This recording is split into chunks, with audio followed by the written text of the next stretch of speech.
warahmatullahi wabarakatuh.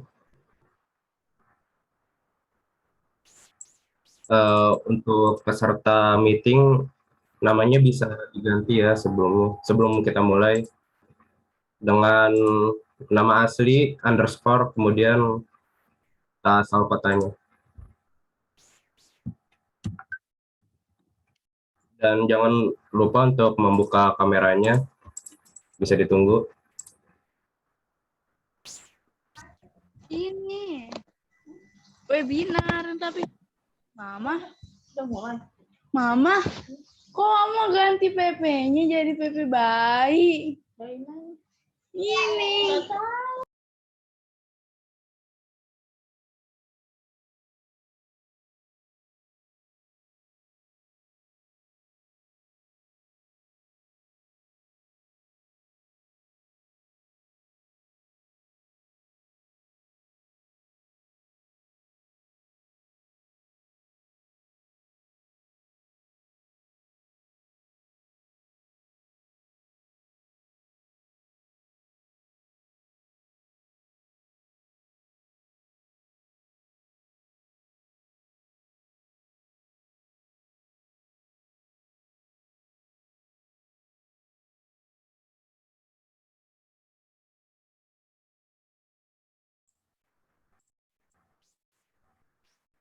Assalamualaikum warahmatullahi wabarakatuh. Alhamdulillahirabbil alamin wassalatu wassalamu ala nabiyyina Muhammadin wa ala alihi wa sahbihi wa man tabi'ahu ila yaumiddin, amma ba'd. Segala puji bagi Allah Subhanahu wa taala, Tuhan semesta alam, yang telah memberikan kita beribu-ribu nikmat sehingga kita dapat berkumpul di webinar remaja pada hari ini. Salawat dan salam tak lupa kita haturkan kepada Nabi kita, Nabi Muhammad Shallallahu Alaihi Wasallam, dan para sahabatnya, dan juga kepada umatnya yang selalu mengikuti beliau hingga hari kiamat nanti. Teman-teman sekalian, marilah kita buka webinar remaja pada hari ini dengan membaca Al-Fatihah dan doa menuntut ilmu bersama-sama. Bismillahirrahmanirrahim. Alhamdulillahirabbil alamin. Arrahmanirrahim. Maliki yaumiddin. Iyyaka na'budu wa iyyaka nasta'in. Ihdinas siratal mustaqim. Siratal ladzina an'amta 'alaihim ghairil maghdubi 'alaihim waladdallin. Amin. Bismillahirrahmanirrahim. Rabbi zidni ilma warzuqni fahma wa amalan sholihan maqbulan. Amin. Selamat datang di acara webinar remaja kali ini. Di acara ini kita akan membahas materi-materi yang akan dipimpin oleh Kak Sinyo Egi. Selamat siang Kak Sinyo Egi. Selamat siang. Selamat siang. Assalamualaikum. Waalaikumsalam warahmatullahi wabarakatuh. Nanti juga Syifa akan memberi opininya. Tetapi sebelum kita memulai acara mentornya, mari kita memulai tilawah terlebih dahulu. Untuk selanjutnya saya serahkan ke Kak Faris dan Kak Azmi untuk memandu tilawah hari ini.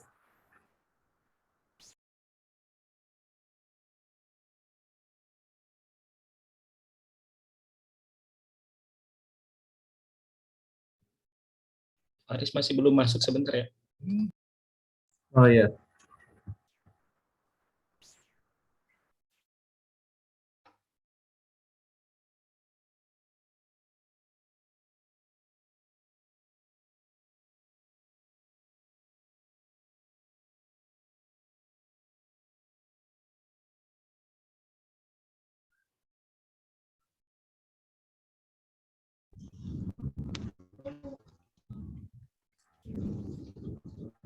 Mana perasaan nggak ada suaranya dah. Apakah Kak Faris dan Kak Azmi sudah masuk? Ini saya hubungi tapi masih login, sebentar. Oh iya. Aku di kamar aja. Mama aku gerah. Gerah banget.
Faris sudah masuk pakai akun.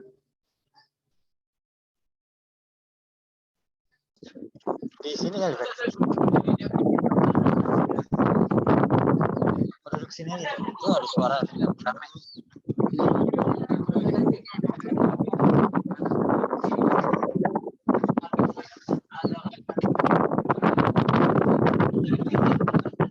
Nggak bisa?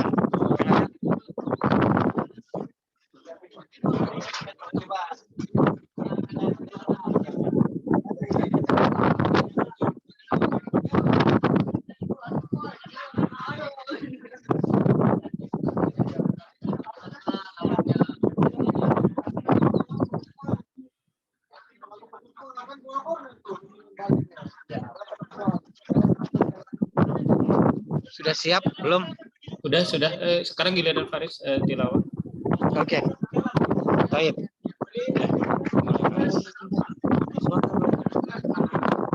Ya, sebentar.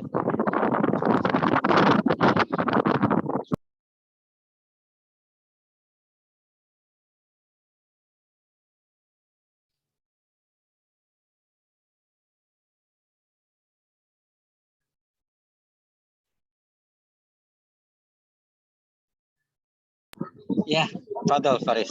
أعوذ بالله من الشيطان الرجيم بسم الله الرحمن الرحيم ياسين والقرآن الحكيم إنك لمن المرسلين على صراط مستقيم تنزيل العزيز الرحيم لتنذر قوما ما أنذر آباؤهم فهم غافلون لقد حق القول على أكثرهم فهم لا يؤمنون إنا جعلنا في أعناقهم أغلالا فهي إلى الأذقان فهم مقمحون وجعلنا من بين أيديهم سدا ومن خلفهم سدا فأغشيناهم فهم لا يبصرون سواء عليهم أأنذرتهم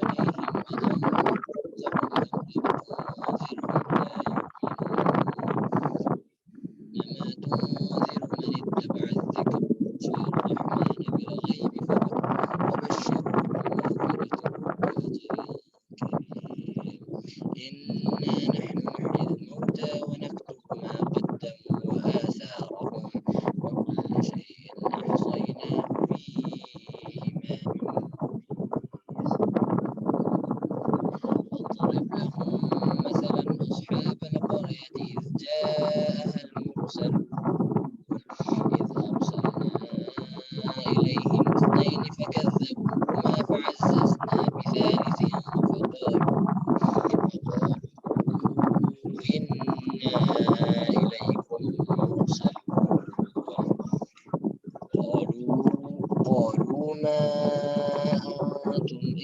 بشر مثلنا وما أنزل الرحمن من شيء إن أنتم إلا تكذبون قالوا ربنا يعلم إنا إليكم لمرسلون وما علينا إلا البلاغ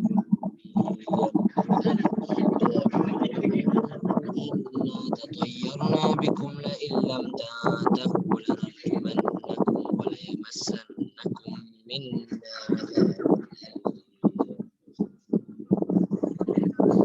صدق الله العظيم.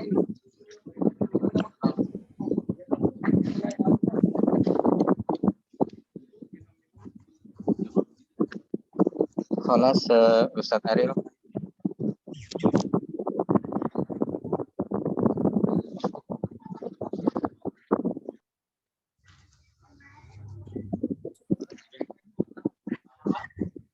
Silakan dilanjut, Kevin. Oh ya. Alhamdulillah kita semua telah membaca Al-Quran. Mudah-mudahan kita selalu diberikan rahmat dan diberkahkan oleh Allah Subhanahu wa Ta'ala. Selanjutnya adalah sambutan dari Ustaz Bian. Kepada Ustaz Bian, saya persilakan. A'udzubillahi minasyaitonirrajim. Bismillahirrahmanirrahim. Assalamualaikum warahmatullahi wabarakatuh. Waalaikumsalam warahmatullahi Alamin. Wassalatu wassalamu ala asyrafil anbiya wal mursalin sayyidina wa nabiyina Muhammadin sallallahu alaihi wasallam wa ala alihi wa sahbihi ajmain, amma ba'du. Alhamdulillah, puja dan puji syukur kita aturkan kehadirat Allah Subhanahu wa taala yang mana pada hari ini kita bisa bertemu di agenda webinar ya, yang judulnya adalah batas-batas pergaulan remaja, yang insya Allah pada hari ini akan disampaikan oleh Kak Sinyo Egi, dan kami ucapkan ahlan wa sahlan wa marhaban kepada Kak Sinyo, dan kami ucapkan ahlan wa sahlan di Arab Saudi ya, karena yang menjadi host di sini di Arab Saudi, maka kita ucapkan ahlan wa sahlan di Arab Saudi. Oh ya, tak lupa salawat dan salam kita curahkan kepada Nabi kita Nabi Muhammad SAW, juga pada para sahabatnya, tabi'in dan juga kepada seluruh umatnya hingga akhir zaman. Oke. Selain daripada Kak Sinyo yang insya Allah akan menjadi narasumber utama untuk menyampaikan materi seputar batas-batas pergaulan remaja, juga insya Allah hari ini ada juga pemaparan opini ya, yang juga akan disampaikan oleh teman kita yang bernama Syifa ya, teman bernama Syifa. Insya Allah dia akan memaparkan bagaimana sih opininya terkait batas-batas pergaulan remaja di dalam Islam gitu kan. Tentu batas-batas pergaulan di dalam remaja, kita sebagai muslim ya, khususnya sebagai muslim, kita perlu tahu batas-batas pergaulan gitu kan. Dan kenapa sebagai remaja, apakah ntar pas udah gede beda atau enggak ya, tentu sama gitu. Karena kenapa dibilang remaja, kenapa penting masa remaja, karena tentu ketika orang masuk di usia remaja, pastinya mereka akan masuk di usia balik ya, di usia di mana seseorang ini diwajibkan oleh Allah Subhanahu wa taala dengan berbagai kewajiban. Selain itu juga di masa balik adalah masa di mana orang-orang dibebankan dengan pahala dan juga dosa gitu. Oleh karena itu, karena kita sebagai remaja gitu kan, teman-teman juga sebagai orang-orang yang sudah masuk ke dalam usia remaja gitu khususnya, ataupun yang belum masuk ikutan juga akan masuk ke dalam usia remaja, maka penting bagi kita untuk tahu gitu bagaimana sih batas-batas pergaulan di dalam Islam itu seperti apa gitu. Apalagi bagi kita yang hidupnya ini di sekolah kita atau di kampus kita atau di lingkungan kita ini banyak bergaul dengan lawan jenis, atau misalkan kita berhadapan dengan dunia yang sangat bebas gitu kan. Kalau dulu mungkin nggak ada sosial media, sekarang ada sosial media dengan sangat bebas. Terus bagaimana sih batas-batas pergaulan kita gitu kan, batas-batas pergaulan kita supaya kita nggak keluar daripada apa-apa yang disyariatkan oleh Allah Subhanahu wa taala. Oleh karena itu kita perlu tahu nih batas-batas pergaulan itu seperti apa sih harusnya di dalam Islam gitu. Mungkin kalau kita sebagai apa namanya seorang Muslim dan mungkin terbiasa dengan lingkungan yang Islami, tahu mungkin oh yang ini nggak boleh nyentuh ini, nggak boleh seperti ini. Tapi barangkali kebiasaan itu belum jadi ilmu bagi kita, masih jadi apa namanya pengetahuan umum aja, tahu secara umum. Tapi kita perlu tahu ilmu yang mendalam, bagaimana sih batas-batas pergaulan remaja di dalam Islam yang insya Allah akan disampaikan oleh Kasihnya, dan juga Syifa nanti yang akan menyampaikan opini itu bagaimana sih batas yang seharusnya gitu, supaya nanti supaya kita bisa membatasi diri kita, ya Islam sudah membatasi, maka yang selanjutnya adalah kita yang membatasi diri kita supaya kita nggak kelewatan. Sebab kenapa? Sebab manusia pada dasarnya itu butuh dengan yang namanya batas. Manusia itu butuh yang namanya apa namanya aturan. Manusia tanpa aturan maka dia akan menjadi manusia yang manusia yang hancur gitu. Manusia yang nggak apa namanya nggak memiliki apa namanya nilai gitu. Maka Islam memberikan aturan, memberikan batas-batas sebenarnya pada dasarnya untuk kebaikan manusia itu sendiri, untuk kebaikan kita juga gitu. Maka kita perlu tahu, sekali lagi kita perlu tahu apa itu batas-batas pergaulan kita di dalam Islam itu seperti apa, khususnya bagi kita yang sudah masuk ke usia remaja gitu. Dengan begitu, dengan kita tahu, kita bisa tahu bagaimana cara bersikap yang benar pada lawan jenis, yang insya Allah juga akan disampaikan Kasihnya ya terkait itu bagaimana kita bersikap lawan jenis. Mungkin barangkali ada gitu di dalam materi penyampaiannya Kasihnya bagaimana saat jatuh cinta gitu kan, pada saat jatuh cinta itu bagaimana, pasti kan ada perasaan itu. Pas kita kelas SD, pas kita usia SD mungkin nggak ada perasaan itu, tapi pas masuk usia remaja, masuk usia balik, ada ternyata perasaan itu. Dan mungkin apa namanya kita bisa ambil, mungkin nanti bisa kita tanya juga gitu kan, tanya juga Kasihnya, misalkan saya apa namanya memiliki perasaan yang mendalam terhadap seseorang, bagaimana caranya misal gitu kan, bagaimana caranya menghadapi hal-hal tersebut gitu. Sedangkan Islam memberikan batasan gitu kan, Islam memberikan batasan untuk misalkan tidak boleh apa namanya berduaan dengan seorang yang bukan mahram, nggak boleh pacaran segala macam, habis itu nggak boleh apa namanya dan lain sebagainya macam ya, terus yang boleh A B C D terus bagaimana segala macamnya. Dan insya Allah semuanya insya Allah akan dipaparkan oleh Kasihnya dan juga Syifa ya. Dan saya ucapkan saya selaku penanggung jawab ya di sini mengucapkan jazakumullah khair atas atas kesediaan Kasihnya dan juga Syifa untuk bisa mengisi acara pada siang hari ini, baik di siang di Indonesia dan menjelang siang di Arab Saudi. Mudah-mudahan acara ini bisa bermanfaat untuk kita semua, baik yang belum masuk usia remaja dan akan masuk remaja, yang sudah masuk usia remaja atau usia balik, atau sudah lewat dari usia remaja, gitu, udah tua gitu. udah lebih tua gitu ya. Mudah-mudahan bermanfaat itu untuk kita semua. Dan saya sampaikan mohon maaf apabila dalam pelaksanaan nanti akan mungkin ada kekurangan dan segala macamnya, dan mudah-mudahan kita bisa mengambil kebaikan-kebaikan dari apa yang kita laksanakan pada hari ini. Dan juga saya ucapkan sekali lagi kepada seluruh pihak yang telah mensupport, membantu, dan panitia apa yang telah menyiapkan acara hari ini, dan juga Kevin dan apa namanya dan yang melaksanakan tilawah pada hari ini. Itu saja, kurang dan lebihnya mohon maaf. Semoga lancar acara ini. Wabillahi taufiq wal hidayah. Wassalamualaikum warahmatullahi wabarakatuh. Waalaikumsalam warahmatullahi wabarakatuh. Ya, terima kasih kepada Kak Bian atas sambutannya. Untuk selanjutnya, acara ini adalah sharing opini tentang pergaulan remaja masa kini yang akan disampaikan oleh Syifa. Oke, bismillahirrahmanirrahim. Assalamualaikum warahmatullahi wabarakatuh. Assalamualaikum warahmatullahi wabarakatuh. Oke, sebelumnya terima kasih banyak atas waktunya Kak Kevin. Perkenalkan, saya Syifa, siswi kelas 11 dari Sekolah Indonesia Riyadh. Salam kenal untuk Kak Sinyo, salam kenal juga untuk teman-teman semua yang sudah hadir di sini. Nah, Syifa ini hari ini dikasih kesempatan untuk menyampaikan opini terkait remaja remaja saat ini atau bisa dibilang dengan istilah remaja zaman now juga gitu.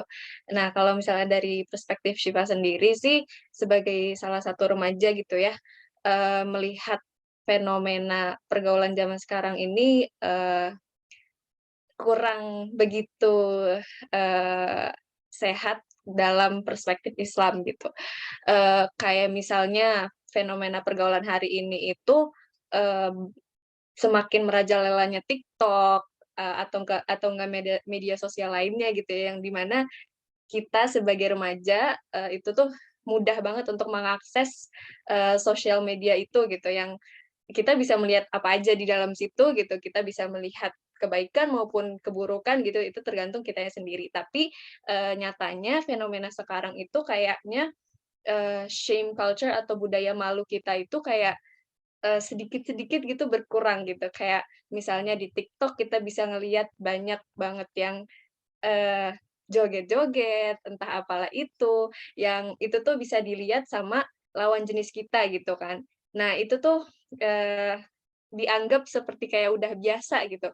Sekarang juga pacaran udah merajalela juga gitu, yang di mana itu tuh ternyata bahaya gitu sebagai, kita, remaja muslim yang harusnya kita tahu bagaimana batasan-batasan yang seharusnya, sudah ada sudah ditetapkan dalam Islam itu sendiri. Jadi kalau misalnya Syifa ngelihat itu, kayak semakin hilang aja gitu budaya, malu untuk melakukan suatu maksiat, di era zaman sekarang gitu. Jadi sekarang tuh, semakin kebuka, semakin kayak istilahnya, "Oh ini tanda self expression gitu. Jadi kayak ekspresi diri sendiri, tapi malah ekspresi dirinya sendiri itu kayak melanggar syariat Islam itu sendiri. Jadi sangat disayangkan kalau misalnya kita sebagai remaja muslim itu nggak tahu nih batasan-batasan kita tuh segimana. Jadi, insya Allah nanti Kasino akan memaparkan tentang batasan-batasan kita sebagai remaja, Islam gitu ya. Semoga nanti paparannya bisa kita ambil, manfaatnya bisa kita terapkan di dalam kehidupan sehari-hari kita. Mungkin itu aja sih opini dari Syifa. Terima kasih banyak atas waktunya. Assalamualaikum warahmatullahi wabarakatuh. Waalaikumsalam warahmatullahi wabarakatuh. Terima kasih untuk Syifa. Selanjutnya Kak Ariel, apakah mau mengatakan sesuatu? Apakah ada Kak Ariel? Siap. Nah, Ya, saya moderator memandu Kak Sinyo ya.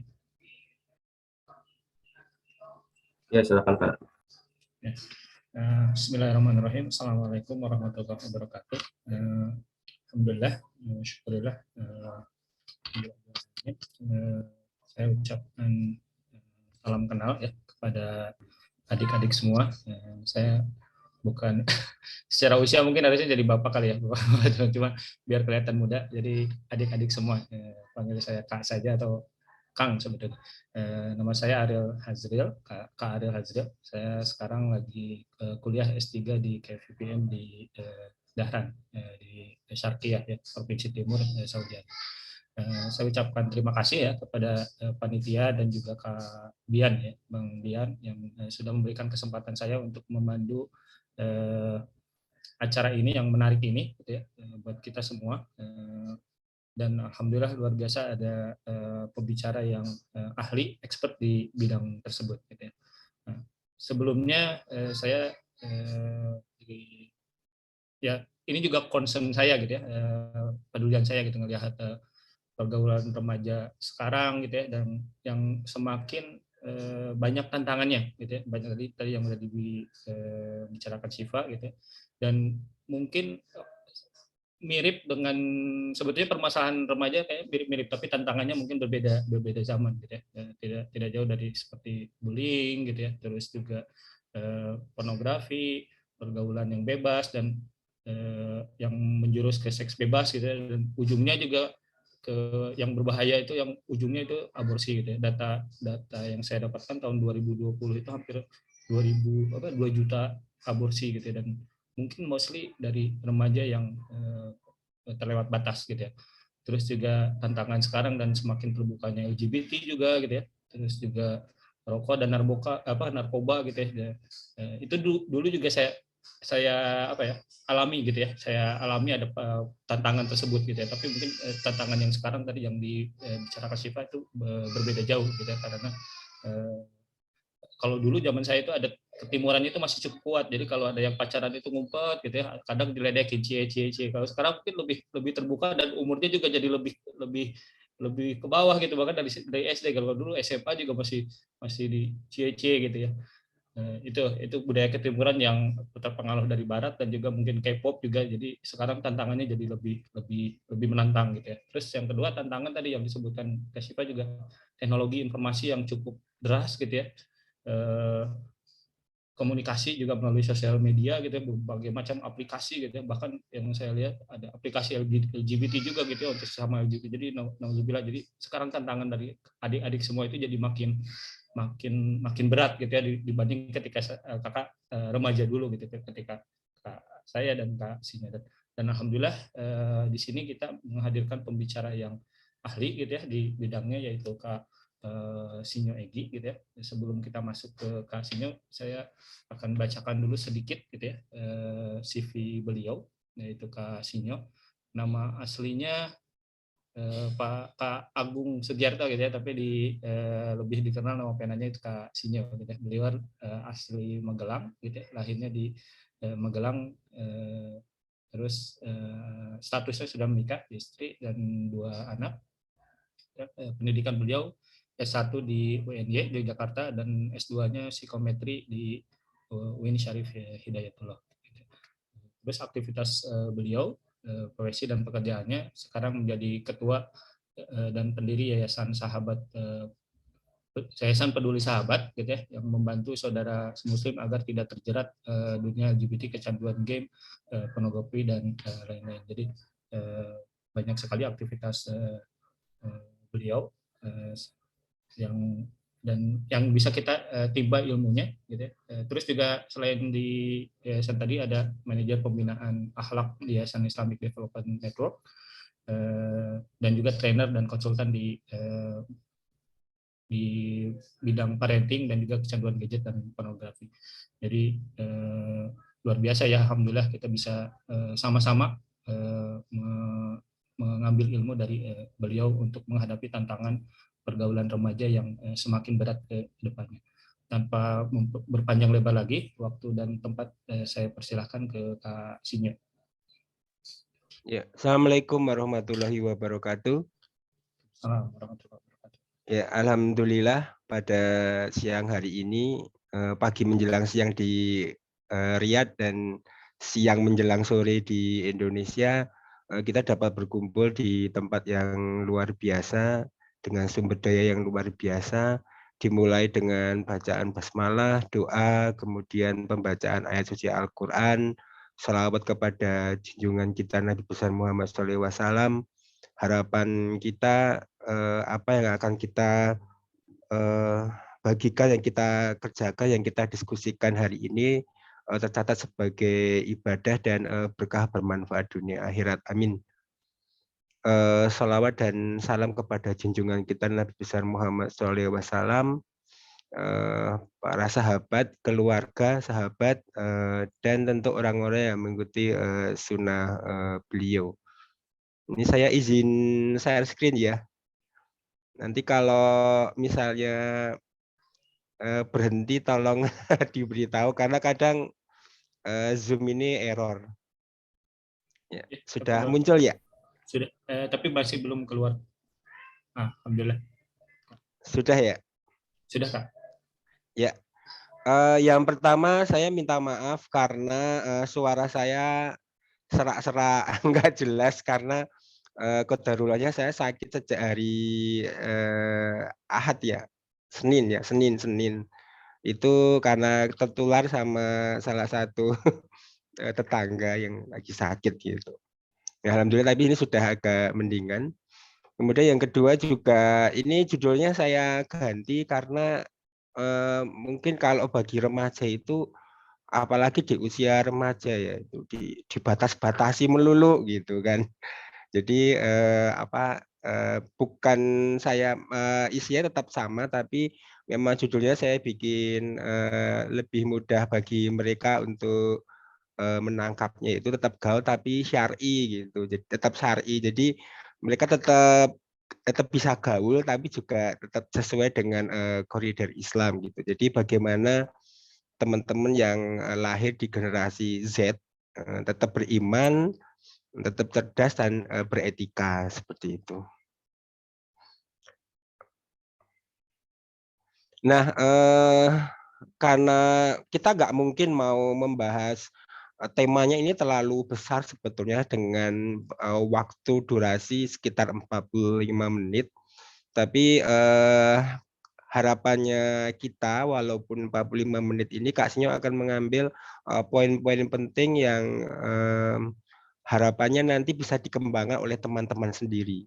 Ya, jadi nggak akan dibahas semuanya, tapi poin-poin yang memang sebaiknya perlu sangat diwaspadai. Nah, kita lihat kondisi kita saat ini. Minta maaf, terlihat ya tulisannya ya? Terlihat, Pak. Ya, Terlihat, ya Pak. berarti jalan ya. Kondisi kita saat ini itu banyak anak-anak yang dia hidupnya nggak jelas, nggak punya tujuan hidup yang nggak jelas. Contohnya nggak usah jauh-jauh ya, itu hampir melanda nggak cuma anak SMP, SD, SMA, bahkan mahasiswa pun banyak. Jadi bangun tidur mereka bingung mau ngapain karena memang mereka nggak punya tujuan hidup gitu. Mereka bisa melakukan segala sesuatunya teratur ketika dia di boarding atau di pondok pesantren, misalnya bangun pagi, sholat tahajud, sholat subuh, puasa dan sebagainya. Tapi begitu kembali ke rumah semua berantakan, ya kan? Karena memang ya dia melakukannya karena lingkungan yang membuat seperti itu, bukan berdasarkan keinginannya sendiri, bukan berdasarkan tujuan hidupnya dia.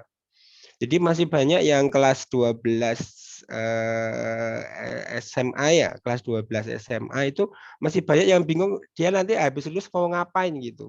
Coba kalau nggak percaya tanya sama Kak siapa tadi, saya lupa. Kak Siva ya. Nah, Kak Siva aja mungkin masih bingung ya, nanti mau lulus mau ngapain gitu. Nah, apalagi yang di bawah-bawahnya gitu.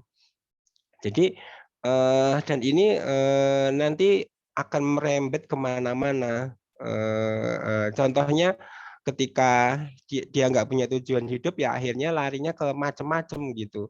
Bisa ke narkoba, bisa ke minum-minuman keras, kemudian ke pornografi, ya ke seks bebas dan sebagainya. Dan ini yang dijumpai oleh keadaan kita hari ini, ya berbeda jauh dengan yang disampaikan oleh tadi Ustadz Aril, Kak Aril, itu berbeda jauh dengan zamannya kita dulu, karena memang informasi luar biasa, bergeraknya cepat sekali gitu.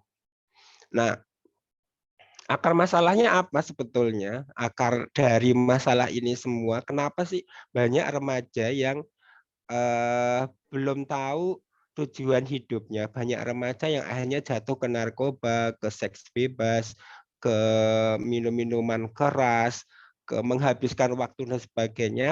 Akar masalahnya adalah karena ketidakharmonisan antara orang tua dan anaknya. Itu akar masalahnya. Jadi kalau teman-teman merasa akrab dengan kedua orang tuanya, saya yakin ya hidupnya sampai saat ini akan baik-baik saja itu, mengikuti pola yang memang disesuaikan dengan syariat. Tapi kalau bermasalah dengan kedua orang tua, ya itu akan menjadi pondasi yang buruk yang nanti bisa membawa ke berbagai macam jatuh tadi, ya, berbagai hal yang negatif tadi. Nah, ini menjadi ya salah satunya adalah orang tua nggak mau menjadi sahabat terbaik bagi anak-anaknya di zaman now.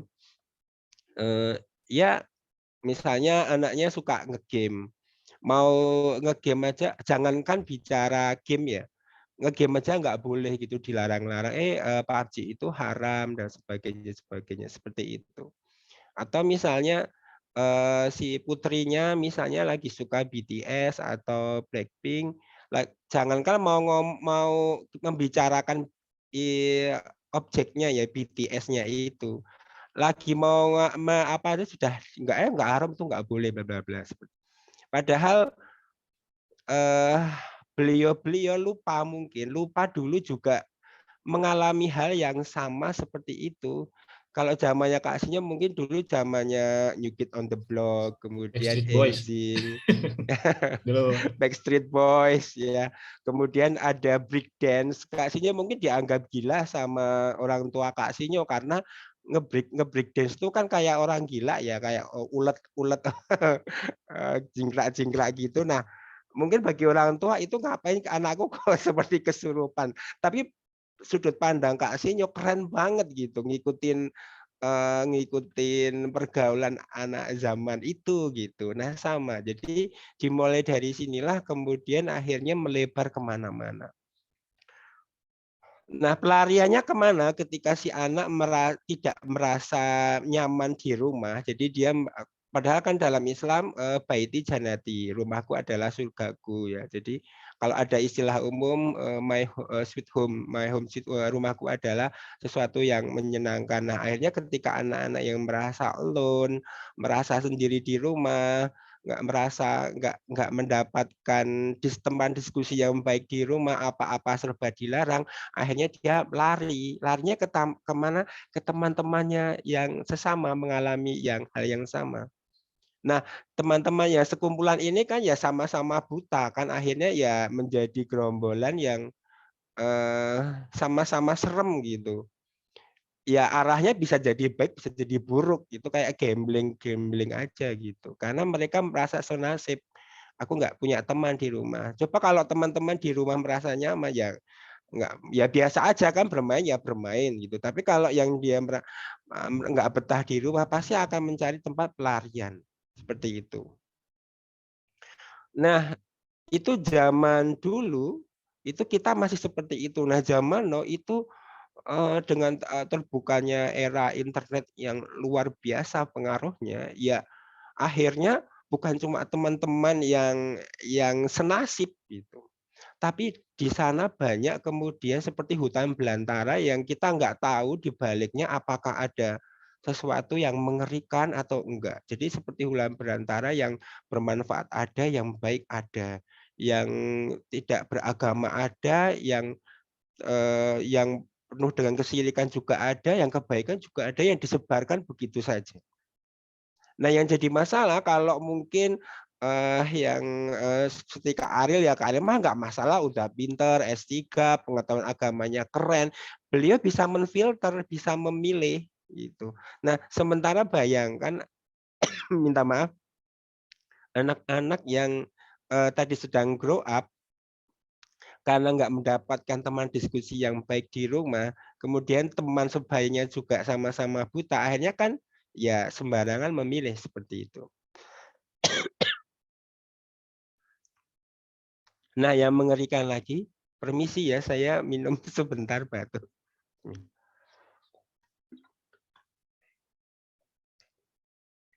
Nah, yang mengerikan lagi, perang dari umat-umat yang hasad, yang tidak menyukai akan kehadiran Islam itu membuat perang baru yang bentuknya itu bukan bentuk perang fisik gitu. Sebetulnya hasad ini kan bukan barang baru ya. Hasad itu sesuatu yang sudah lama gitu. Dimulai dari iblis kan. Jadi namanya adalah Ghazwul Fikri, perang pemikiran. Nah, ini yang mengerikan. Karena kalau perang fisik, orang yang nggak sholat, orang yang nggak puasa, tapi dia beriman kepada Allah, dia siap perang.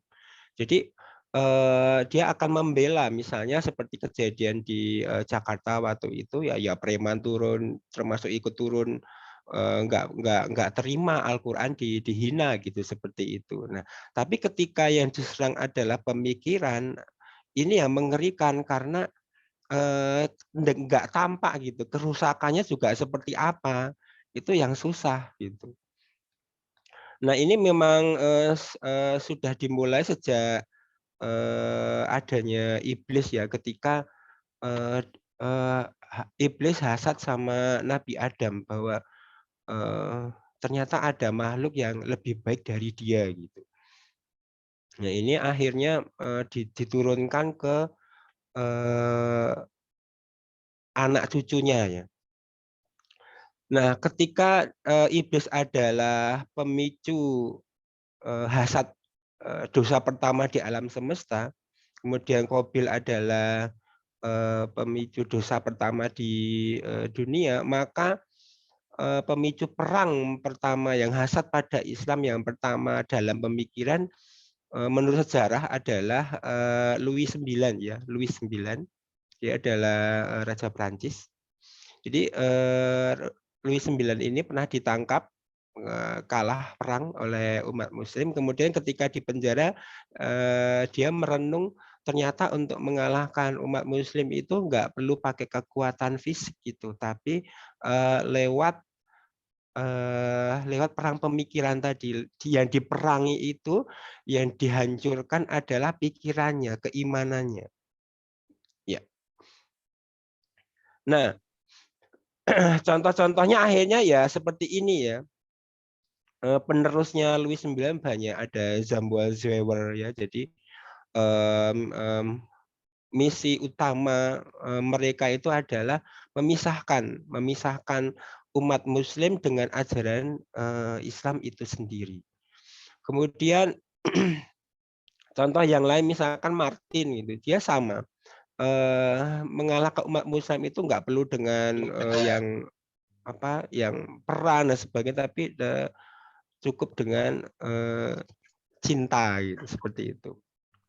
Nah akhirnya apa ujung-ujungnya keadaan umat Muslim seperti sekarang ini ya, nilai-nilai Islam mulai dikaburkan dari sejarah gitu ya. Sekarang kita umat Muslim lebih mengenal tokoh-tokoh yang modern, padahal dasar-dasar ilmu modern juga dari Islam juga salah satunya seperti itu. Tapi kita ya bangga dengan ilmu modern dan sebagainya. Kita nggak boleh mengatur umat dan sebagainya. Jadi dicerai-beraikan gitu. Jangan sampai umat Islam ini bersatu, karena kalau sampai bersatu mengerikan itu. Nah, ininya juga berbagai macam dalih ya yang diserang, misalnya pornografi dianggap sebagai suatu seni, sebagai wujud ekspresi seperti itu. Kemudian kemaksiatan dia dianggap sebagai hak asasi manusia bebas seperti itu. Keserakahan sebagai kebutuhan hidup. Jadi otak kita dipaksa untuk menerima semua itu gitu. Yang seharusnya misalnya memperlihatkan aurat itu nggak boleh, itu kan seni, keindahan dari Allah harus diperlihatkan. Nah, seperti itu terus diserang seperti itu. Sehingga ya jangan salah kalau sekarang muncul celotehan-celotehan dari ya anak-anak Muslim sendiri yang nggak usah terlalu fanatik lah seperti itu. Bahkan Kak Sinyo pernah melihat ya, ada salah satu pemuda yang bikin kaos ya tadi, neraka, aku malah senang masuk neraka gitu. Maksudnya nggak mau kumpul sama ya yang punya surga. Bahkan ada salah satu selebritis yang nggak apa-apa aku masuk neraka, yang penting aku di sana nanti bisa ketemu Michael Jackson, bisa, naudzubillah ya. Seperti itu. Jadi betul-betul yang memang yang luar biasa seperti itu. Jadi kearab-arapan dan sebagainya. Dan itu dilontarkan oleh yang notabene umat Muslim sendiri. Ini contohnya ya, ada ulil absor adalah ini itu ya semua agama semua agama itu sama. Jadi kita bebas pilih agama. Jadi nah akhirnya jatuhnya anak-anak sekarang menganggap bahwa kalau kita berislam, kalau kita mengikuti syariat Islam itu nggak kekinian gitu, ketinggalan zaman, nggak update gitu. Akhirnya tadi kenapa Kak Sinyo mengganti judulnya, mengganti tetap gaul, tetap update tapi tetap syar'i gitu. Seperti itu. Jadi teman-teman tahu ya ininya. Nah, yang lebih mengerikan lagi ini yang berkaitan dengan yang diminta panitia, yaitu tentang pergaulan. Jadi yang mengerikan lagi kalau narkoba kemudian miras itu kan bisa di ujung-ujungnya paling overdosis ya. Misalnya seperti ini, saya kecanduan narkoba. Saya paling misalnya satu hari ini minum 1 pil, kemudian besok nambah 2 pil, besok 3 pil, besok 4 pil. Muntah darah mati gitu kan kalau termasuk wine, termasuk minuman keras. Jadi dia semakin tingkat ininya semakin banyak overdosis gitu. Nah, kalau seks itu kenapa Kak Sinyo bahas khusus? Karena memang dia sesuatu something different gitu, sesuatu yang berbeda. Jadi ketika dia sudah kecanduan, dia nggak kemudian nambah jumlahnya. Misalnya nih Kak Sinyo hari ini ngeseks sekali, kemudian besok 2 kali, besok 3 kali, nggak bisa seperti itu. Dia akan berubah bentuk. Nah, ini yang mengerikan di seks. Kenapa Kak Sinyo ngasih poin khusus di seks bebas ini ya. Tetapi Kak Sinyo karena waktunya sedikit nggak akan Kak Sinyo beberkan semua, tapi minimal nanti teman-teman tahu ya. Nanti teman-teman tahu yang baik yang laki-laki maupun yang perempuan. Karena sebetulnya ini harusnya dipisah supaya ya nyaman gitu ya gitu. Nah, kita lihat dari yang laki-laki dulu.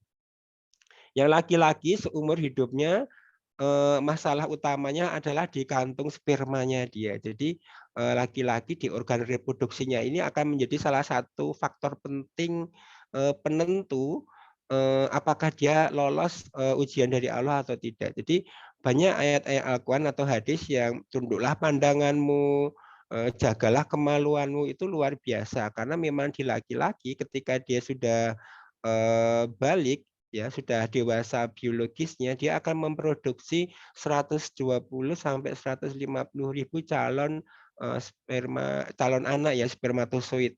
Jadi tiap 3 hari kantung spermanya itu penuh. Itu jadi dan itu mendorong-dorong terus dia untuk dikeluarkan gitu. Nah, apa akibatnya ketika dia sudah balik sekitar 10 tahun ke atasan ya, rata-rata kalau orang Indonesia 10 sampai umur 12 lah ya, dia sudah mulai memproduksi, maka dia akan terus mendorong-dorong. Nah, ketika mendorong-dorong dia membutuhkan rangsangan. Nah, rangsangan ini itu nggak bisa kayak kaki bunsin gitu ya, keluar nggak bisa, dia harus dirangsang. Nah, rangsangannya lewat telinga, mendengarkan, kemudian lewat mata, ini yang mengerikan, ya, salah satu yang mengerikan, dan yang ketiga meraba. Nah, jadi teman-teman yang pacaran ya, laki-laki yang pacaran itu sebetulnya kasihan adalah si perempuannya, korbannya adalah perempuannya. Kenapa? Karena laki-laki yang menghormati perempuan mestinya akan mendatangi bapak ibunya untuk melamar dia jadi istrinya. Tapi kalau cuma untuk dijadikan pacar, yakinlah dia hanya ingin tadi berhubungan dengan organ reproduksinya untuk meraba-raba seperti itu.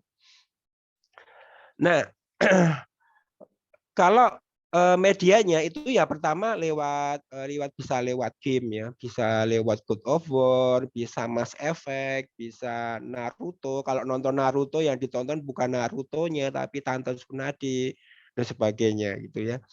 Kemudian mulai tertarik dengan pornografi ya, hentai-hentai dan sebagainya seperti itu. Nah, kalau dia sudah nggak kuat itu ya, dia akan mulai pacaran tuh, mulai melakukan pacaran kalau yang orientasi seksnya itu heteroseksual.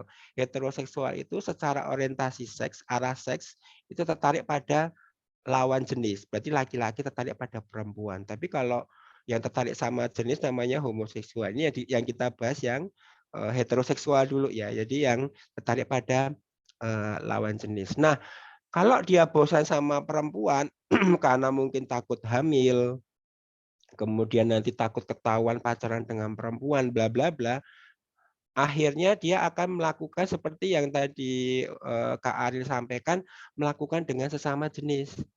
Karena sekarang banyak aplikasi seks sesama jenis yang bisa didapatkan di berbagai aplikasi gitu. Nah, jadi jangan berpikiran bahwa Kak Sinyo, saya heteroseksual orientasi seksnya, saya tertarik dengan perempuan. Saya nggak mungkin tertarik dengan laki-laki secara seks. Hati-hati. Pernyataan itu ya secara seks bisa nggak tertarik, tapi bisa melakukan seks sesama jenis. Jadi bedakan antara orientasi seks, hasrat seks, kemudian tindakan seks, ya, dan identitas seks. Nah, tindakan seks itu kadang tidak memandang orientasi seks. Contohnya yang dilakukan oleh kaum Nabi Lut. Kaum Nabi Lut adalah kaum heteroseksual. Dia tertarik pada perempuan, tapi akhirnya bisa jatuh ke seks sesama jenis seperti itu. Jadi karena diuntungkan dengan berbagai macam kondisi zaman now. Coba kalau misalnya ya Kak, jangankan Kak Sinyo booking hotel ya, masuk ke hotel dengan perempuan, jangankan seperti itu. Kak Sinyo berduaan aja di bawah pohon sama perempuan, orang udah mulai curiga kan. Itu ngapain Kak Sinyo berduaan? Tapi Kak Sinyo booking hotel dengan sesama laki-laki, misalkan dengan Ustadz Arya, tidur di satu ranjang yang sama, nggak ada yang tanya, nggak ada yang curiga gitu. Dianggap hal yang biasa. Jadi akhirnya ini berkembang pesat dan bahkan menjadi industri yang luar biasa ya. Yang banyak menguntungkan dalam tanda kutip banyak pihak. Seperti itu kan. Akhirnya sekarang ya hampir semua produk-produk luar negeri mendukung ini gitu. Kemudian kalau masih nggak puas nanti dengan manusia, dia bisa beralih ke binatang gitu ya. Ada yang dengan kuda, bahkan sekarang ya sudah disahkan bisa nikah dengan anjing dan sebagainya. Nah, yang mengerikan lagi akhirnya sampai ke benda-benda ya. Tahun 2019 ada laki-laki di Jepang yang menikah dengan hologram. Ada yang tertarik dengan menara Eiffel dan sebagainya. Jadi bahkan Kak Sinyo sudah menemui beberapa teman-teman yang dia mulai tertarik dengan anim, tokoh-tokoh anim, karakter anim. Jadi melihat kenyataan hidup orang-orang yang di luaran itu dia kurang tertarik gitu secara dia lebih menyukai karakter yang ada di tokoh anim tersebut.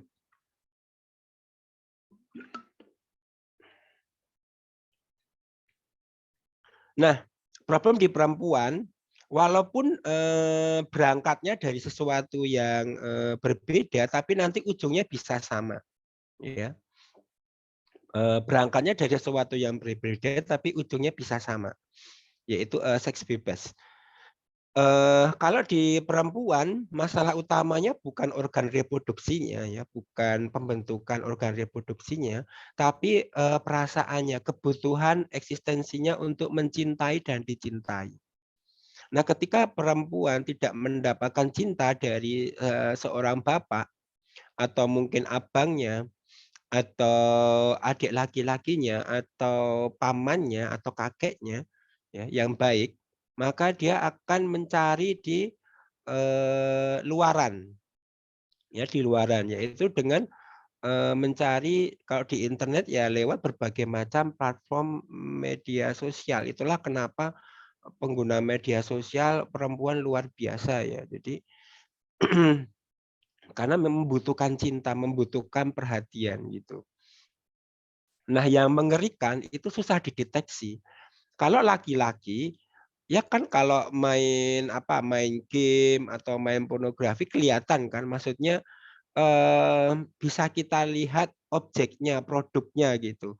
Kalau main game kan ya kalau enggak yang pakai konsol misalnya PS2, PS3, PS4, PS5, Xbox Next Generation, Nintendo Wii, Xbox One dan sebagainya. Atau kalau punya based on web juga jelas gitu atau komputer dan sebagainya. Kalau yang yang perempuan ini susah karena dia di media sosial nggak ada aturan yang jelas, akhirnya membentuk kelompok-kelompok yang kemudian susah untuk dideteksi. Jadi dia mempunyai aturan tersendiri. Ini yang mengerikan. Itulah kenapa tiba-tiba nanti kita kadang menemukan ada beberapa perempuan yang lari begitu saja dari rumah atau hilang atau kemudian sudah hamil seperti itu karena dia mendapatkannya lewat media sosial dan menjadi semacam korban dari para predator kejahatan seksual seperti itu. Jadi dan itu susah dideteksi ya, bagi kita semuanya. Minta maaf. Nah, contohnya misalnya ini. Jadi ini klien Kak Sinyo, dia umur 25 tahun ya. Umur 25 tahun. Umur 25 tahun. Nah, sejak umur 15 tahun dia biasa membaca komik yaoi. Komik yaoi adalah boys lover. Jadi sesama jenis ya, sama jenis. Nah, tanpa sadar akhirnya karena tadi seks itu mempengaruhi dopamin ya. Memberi rasa gembira. Minta maaf. Akhirnya dia hampir 10 tahun membaca itu terus dan mendapatkan kenyamanan, kenikmatan di situ. Akhirnya ketika umur 25 tahun, kalau nggak membaca itu rasanya nggak nyaman. Seperti itu. Bahkan sampai ke badannya merasa nggak nyaman. Nah, itu susahnya di perempuan. Sehingga sekarang banyak perempuan yang ya seperti ini. Jadi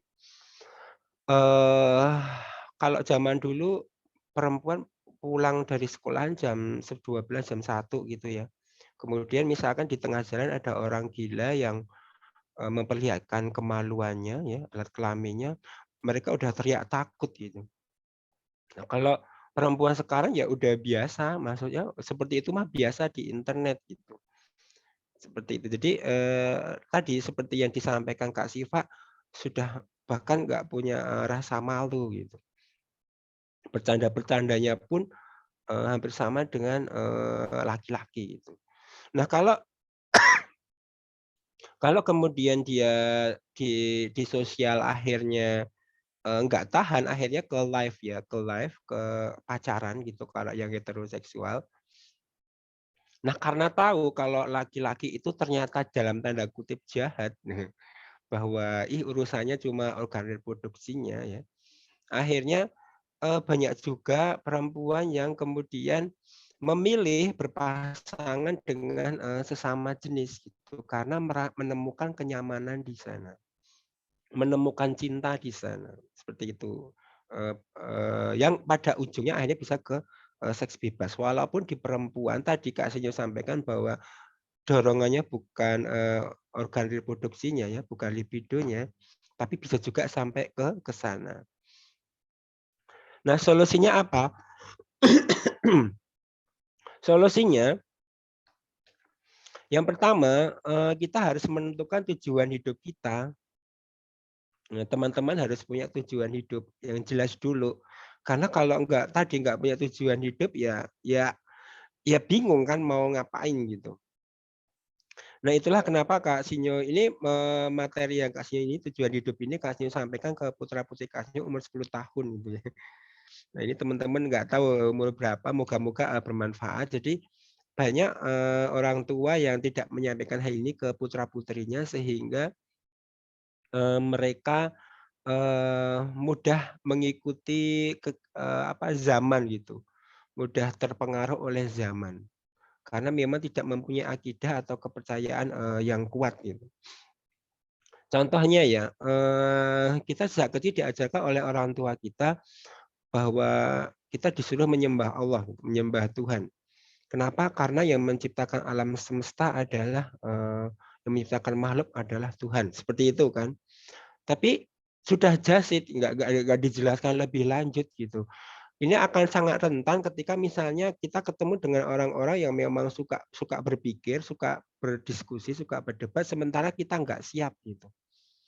dan akhirnya menjadi syubhat bagi di diri kita, pikiran kita, hati kita. Contohnya misalnya kita misalkan ada yang dapat beasiswa kuliah di Inggris, kemudian pas sholat di London gitu, di kos-kosannya, kemudian ada teman bulenya lihat terus tekan WhatsApp, bro, kamu ngapain bro, jengkang-jengking gitu ya, jengkang-jengking ya. Buset deh, gue dibilang jengkang-jengking gitu kan misalnya. Terus, aku tadi lagi sholat menghadap Allah gitu. Ngapain kamu sholat? Ya aku percaya sama Tuhan. Kenapa kamu percaya sama Tuhan? Ya yang menciptakan alam semesta ini Tuhan. Oh, berarti kamu pakai rumus ada yang diciptakan, ada yang menciptakan. Ya, kalau begitu siapa yang menciptakan Tuhan? Kita bingung untuk menjawab pertanyaan seperti itu. Kita hanya cuma punya, nggak boleh tanya seperti itu, Pak Malik gitu, misalkan dari orang Sunda gitu. Jadi padahal ini juga bisa dijelaskan secara logika. Tapi karena nggak siap, makanya jangan heran banyak orang-orang Indonesia yang kuliah di luar negeri, kemudian pulang ya ikut mereka gitu, ikut kepribadian, ikut pola pikir mereka karena tadi tidak siap ketika harus beradu argumentasi, beradu pola pikir dan sebagainya. Nah ini kasih contoh ya supaya teman-teman kuat nanti tujuan hidupnya apa. Jadi ini Kak Sinyo kasih contoh, ini ada sebuah perpustakaan namanya perpustakaan A. Teman-teman bayangkan perpustakaan itu isinya adalah jutaan huruf balok. Tahu ya balok yang tulisannya A sampai Z dari balok. Itu tertata rapi di rak-rak di library A namanya, library A, perpustakaan A. Nah, di sebelahnya ada perpustakaan B, sama persis, isinya juga sama persis, bentuknya sama persis, bangunannya juga kokoh sama persis, cuma beda nama saja. Paham ya sampai saat ini? Nah, jika terjadi gempa sekitar 5 menit, enggak usah 5 menit ya, 2 menit, dengan skala Richter 7 misalnya, kan itu kayak diaduk-aduk gitu kan. Tapi karena bangunannya kuat, dia masih kokoh gitu. Tapi kan dalam pikiran kita tentunya apa yang ada di dalam bangunan itu akan berantakan. Betul ya? Seperti itu ya. Nah, 2 hari kemudian ketika kita masuk setelah gempa, kita masuk ke perpustakaan A. Ternyata ya sesuai dengan gambaran kita. Oh iya, memang berantakan, hurufnya berhamburan semuanya, debunya banyak. Tapi di antara tumpukan itu ada kata Shiva, kemudian ada Sinyo, ada apa gitu ya. Kita masih boleh mengatakan kebetulan karena ya dari sekian detik, sekian menit tadi gempa itu hamburan tadi bisa jadi ada yang membentuk kata tadi. Kita bisa mengatakan oh itu pas terjadi gempa kebetulan huruf-hurufnya membentuk kata Shiva, Sinyo dan sebagian dari jutaan yang berhamburan. Itu masih namanya probability masih mungkin. Nah, tapi herannya ketika kita masuk ke perpustakaan B, kita dibuat heran karena ternyata sudah rapi, bersih, sudah kinclong, bahkan huruf-hurufnya tadi sudah membentuk sebuah novel. Jadi bukan dituntun rapi di rakna, tapi sudah novel yang keren banget dan itu tertata rapi di lantai, kemudian di dinding, misalkan welcome to library B. Coba kamu lihat sebelah kanan, itu bab 1, bab 2, bab 3, sampai ujung perpustakaan selesai sebuah bab. Masihkah di sini ada yang mengatakan kebetulan? Kalau ada yang mengatakan kebetulan, sangat kecil sekali kemungkinannya. Kita akan, orang yang normal, orang yang waras akan mengatakan ini pasti ada yang membuat. Ada yang mendesain, ada yang meng-create. Itu betul kan? Ada yang membuat. Nah, perpustakaan B ini seperti alam semesta. Jadi kalau di zaman now itu masih ada yang nggak percaya bahwa alam semesta ini hanya terjadi kebetulan seperti perpustakaan, nah itu dia nggak tahu menurut kasnya otaknya kemana. Jadi kok masih mengatakan bahwa dulu ada uap, kemudian terjadi ledakan ya, kemudian terjadi planet-planet, miliaran planet-planet dan sebagainya, itu hanya kebetulan saja. Susah untuk diterima akal manapun gitu. Karena apa? Alam semesta ini tertata dengan rapi, tertata dengan ya nggak usah jauh-jauh, kasih contoh 3 aja ya. 1, misalnya tidak ada bakteri pengurai, dalam waktu 2-3 bulan sudah ada tumpukan lalat setinggi 2-3 cm di permukaan bumi. Itu baru lalat. Belum binatang yang lain, belum tumbuh-tumbuhan, belum manusia. Bisa penuh dunia ini. Kemudian ini mata ini, kalau yang belajar biologis, kan cairan yang ada di dalam dan yang di luar ini kan luar biasa sempurnanya kan. Ini yang di luar saja, kalau nggak ada cairannya kita nggak bisa melihat. Kenapa? Debu itu akan menggores-gores mata kita sampai kita nggak akan bisa melihat. Kayak kaca digores-gores pakai diamond. Ini cairan yang di dalam ini, yang di putih ini, kalau nggak presisi, kita bisa meletus matanya. Masih nggak percaya?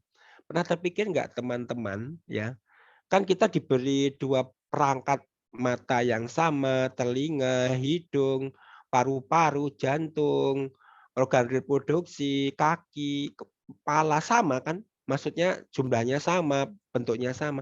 Tapi kenapa kalau buang air besar itu nggak sama gitu?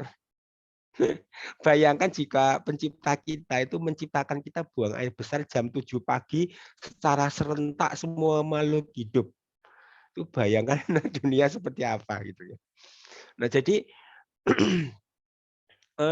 alam semesta ini itu seperti perpustakaan B yang nggak mungkin dia ada kok. Oh ya sudah ada dengan sendirinya gitu, nggak mungkin. Pasti ada yang mendesain, ada yang meng-create karena sempurnanya luar biasa. Yang jadi masalah siapakah yang mendesain? Gitu. Ini kurang 5 menit ya, cepat banget ya. Nah, yang menjadi masalah siapakah yang meng-create? Kita kasih nama X dulu. Nah, kita belum tahu apakah Yesus, apakah Buddha, apakah Hindu, atau siapapun. Ya. Nah, teman-teman tahu materi. Materi adalah segala zat yang terlingkupi oleh ruang dan waktu. Paham ya? Jadi segala zat yang dia terlingkupi oleh ruang itu dimensi, dan waktu. Waktu itu Kak Sio ngomong seperti ini, 5 menit kemudian ngomong seperti tadi, itu nggak mungkin namanya waktu. Nah, di alam semesta ini cari yang bukan materi. Ya, saya jawab ya, banyak yang jawab pasti ya, Kak Sio yakin nggak ada Kak Sio semua materi, jin materi, malaikat materi, bumi materi dan sebagainya. Nah, kalau semua materi apakah bisa disebut materi? Contohnya seperti ini. Jika di permukaan dunia isinya adalah semua laki-laki, apakah bisa disebut laki-laki? Tidak. Dia tidak bisa disebut laki-laki karena nggak ada pembandingnya. Betul kan? Kita bisa menyebut laki-laki karena ada perempuan. Kita bisa menyebut itu bulat karena ada yang kotak, segitiga, dan sebagainya. Kita bisa menyebut orang itu tinggi karena ada yang pendek. Kita bisa menyebut orang itu cantik karena ada yang belum cantik gitu. Nah, kalau tadi Kak Sinyo sebut bahwa alam semesta ini semua materi, maka nggak bisa disebut materi. Dia membutuhkan lawannya, yaitu imateri. Zat yang tidak terlingkupi oleh ruang dan waktu. Bebas dari ruang dan waktu, tidak terlingkupi oleh ruang dan waktu. Nah, biasanya karakter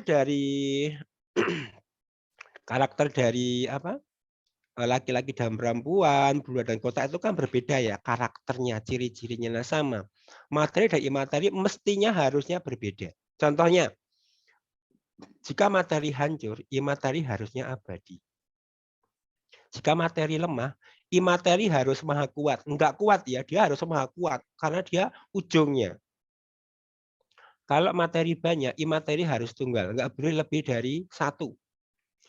Kalau materi dicipta, imateri harus mencipta. Jadi kalau ada orang yang tanya, Kak Sinyo, kalau begitu siapa yang menciptakan Tuhan? Dia nggak tahu logika seperti ini. Kalau semua dicipta ya jadi nggak bisa disebut dicipta gitu kan. Contohnya misalnya mudahnya teman-teman nulis novel. Saya guru bahasa Indonesia, teman-teman pelajar. Besok nulis novel ya. Tapi sebelum Kak Sinyo bilang menulis novel, Kak Sinyo menunggu perintah dari siapa? Waka kurikulum. Waka kurikulum dapat dari perintah kepala sekolah. Kepala sekolah dari Diknas. Diknas dari Kementerian Pendidikan. Kemendikbud dari Pak Presiden. Pak Presiden dari PBB misalkan. PBB dari terus nggak ada ujungnya. Apakah kalian menulis novel? Nggak akan pernah karena nggak ada ujungnya. Harus ada yang mulai kan. Misalnya PBB baru novel tercipta. Padahal kenyataannya alam semesta ini ada. Novel ini sudah ada, berarti ada penciptanya. Nah, siapakah pencipta itu? Teman-teman lihat nih ciri-ciri imateri yang di sebelah kanan. Ada di agama mana? Abadi, maha kuat, tunggal, mencipta, dan sebagainya. Setahu Kak Sinyo hanya ada di Islam. Yang lainnya nggak ada yang memenuhi kriteria seperti itu. Nah, semestinya sekarang teman-teman tahu tujuannya adalah surganya Allah sebagai hambanya Allah, bukan yang lain. Nah, ketika menjadi hamba Allah, ya bisa menjadi apapun yang baik sesuai dengan syariatnya Allah, mematuhi aturan Allah. Kemudian yang kedua, memahami posisi. Apa itu posisi? Teman-teman itu sudah akil balik. Apa itu akil? Akil itu dewasa otaknya, 10 tahun mestinya kalau dididik dengan baik. Balik itu dewasa biologisnya menurut kesepakatan ulama 10 sampai 15. Jadi teman-teman yang usia 10 tahun ke atas mestinya sudah harus dewasa, bukan anak-anak lagi. Nah, celakanya minta maaf. Ini tambah sedikit nggak apa-apa, Kak Ariel? Boleh, Kak. Ya, 5 tinggal 10 dikit lagi. Nanti, biar ada sesi tanya jawab. Ya, tinggal dikit lagi kok.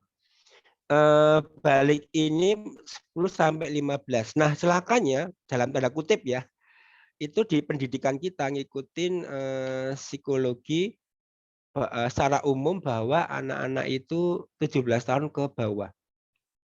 Akhirnya ya bahkan sampai mahasiswa masih dianggap anak-anak. Itu. Ya luar biasa pengaruhnya karena kalau zaman dulu para sahabat luar biasa ya umur 13, 14 sudah luar biasa, ingin ikut perang dan sebagainya. Nabi Ismail ketika diajak berdialog dengan Nabi Ibrahim sekitar umur 12, 13, 14 juga. Nah, anak-anak sekarang ya masih aja masih anak-anak gitu kan. Nah, ini makanya teman-teman sekarang sudah dewasa, bukan anak-anak lagi. Dua putra-putri Kak Sinyo umur 10 tahun udah Kak Sinyo anggap sebagai orang dewasa, bebas mau ngapain terserah, mau jungkir balik itu bukan urusan kami lagi, itu urusan kalian dengan Allah. Tapi selama ikut kami, yang ikut peraturan kami, betul nggak? Masuk akal dong teman-teman mau ke kuliah ke Inggris, masa nggak mau ngikut peraturan negara Inggris, betul nggak? Oke. Nah, yang ketiga, maafkan orang tua. Jika ternyata dalam tadi ya Kak Sinyo sebutkan tadi, mungkin di sini ada yang merasa tersakiti sama orang tua, merasa nggak mendapatkan cinta, udah dilupakan aja, kita move on karena kita udah dewasa tadi. Oh, mungkin orang tua nggak mendapatkan pendidikan parenting yang baik, cara mendidik anak yang baik. Contohnya Rasulullah ketika diikuti oleh Anas ya sebagai pembantu beliau, belum pernah Anas dikasari kata-kata yang buruk, belum pernah.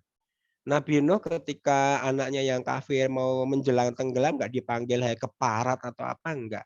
Ya Buna, ya panggilan kesayangan seorang anak kepada seorang ayah kepada anaknya. Dan enggak langsung disuruh kamu beriman dulu, enggak, disuruh naik dulu. Luar biasa. Tapi ya orang tua zaman sekarang kalau di Riyadh nggak ada ya. Nah, itu kalau di Indonesia kan banyak kan yang misalkan lu tolol, lu goblok seperti itu. Kemudian yang keempat fokus ke cita-cita. Jadi kalau udah punya tujuan hidup, oh ya aku udah dewasa ini, nggak waktunya lagi bermain-main, ya fokus ke cita-cita, mau apapun, mau jadi dokter boleh, animator boleh, pokoknya yang sesuai dengan syariat. Intinya apapun hukum keduniaan ini boleh, sampai ada hukum syariat yang mengharamkan.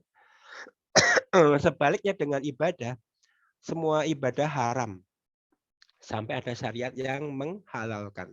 Jadi teman-teman boleh jadi apapun sampai ada syariat yang mengharamkan. Seperti itu ya. Jadi fokus ke cita-cita, kemudian produktivitas positif. Boleh mau main TikTok, boleh mau main apapun boleh, tapi digunakan untuk yang positif gitu, yang ke arah syariat. Enggak masalah. Misalnya contohnya ada teman-teman yang dia review kasihnya itu gamenya apa gamenya kok kelihatan apa mbak-mbaknya nggak pakai baju. Kita nggak kepikiran bagaimana membuat game yang sesuai dengan syariat. Nah, seperti itu.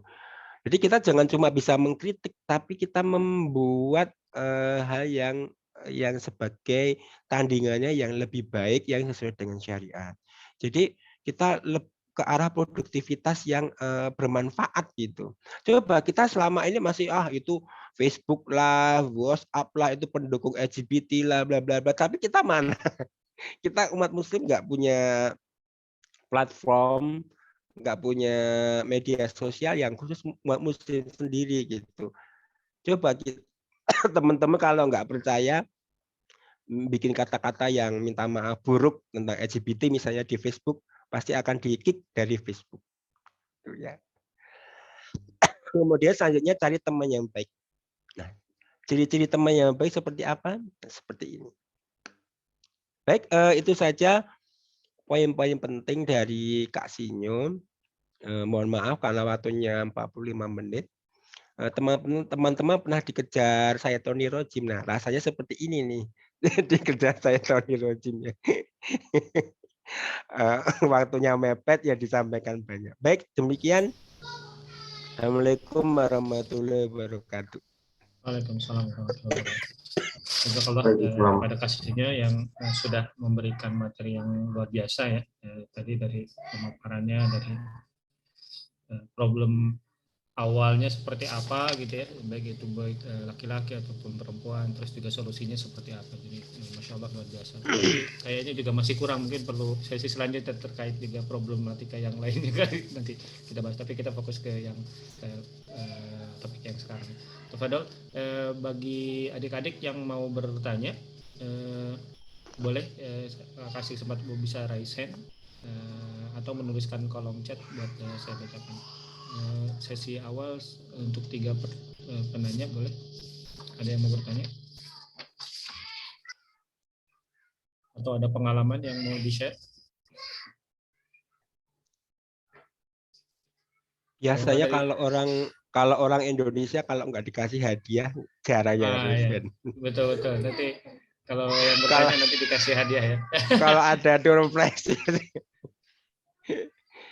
Nanti bisa ke kalian ya. Ada yang mau bertanya? Kalau kan saya nih coba Pak. Ini kan kadang-kadang kalau di rumah tadi ya, misalnya udah nggak bisa diharapin gitu ya, maksudnya tetap nggak cocok juga gitu ya ke orang tua sebagai teman curhat atau apa, karena mungkin beda zaman juga ya, zaman dulu dengan zaman sekarang, jadi belum gaptek juga gitu orang tua. Nah, filter apa yang dibutuhkan ketika kita mau nggak mau harus keluar gitu nyari solusinya gitu. Filter apa yang aktivitas dan filter apa yang dibutuhkan untuk keluar? Ya, cari ahlinya.